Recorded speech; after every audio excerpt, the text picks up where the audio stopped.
පසුගියදා අඟුරුවාතොට සෙනෙහසේ කැදැල්ල මව්පිය සෙවනේ ඇති වූ ගින්න තවමත් පුවත් මවන සිදුවීමක් බවට පත්ව තිබෙනවා. එම අවාසනාවන්ත ගින්නෙන් ජීවිතක්ෂයට පත් වූ අමාලි ගැන මේ වෙද්දී සමාජ මාධ්‍යවල විවිධ සටහන් හුවමාරු වෙනවා. ඉතින් මේ අතර මෙහි භාරකරු වූ ලොකු අයියා තබා ඇති සංවේදී සටහන මේ වන විට බොහෝ දෙනෙකුගේ දැඩි කම්පනයට හා ශෝකයට හේතු වී තිබෙනවා.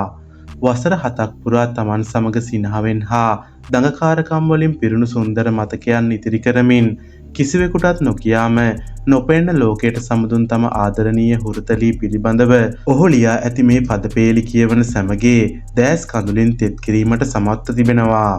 පපුවේ හුස්ම හිර කර ගනිමින් ඇගේ අකල් සමුගැනීමේ වේදනාව දරා ගන්නා ඔහු තමන්ගේ දැස් පියවෙන තුරා ඇගේ මතකය හදවතේ පවතින බව පවසමින් ඇයට නිවන් සුව ප්‍රාර්ථනා කර සිටින්නේ සමස්ත සමාජයම දැඩිසේ සංවේදී කරමින්.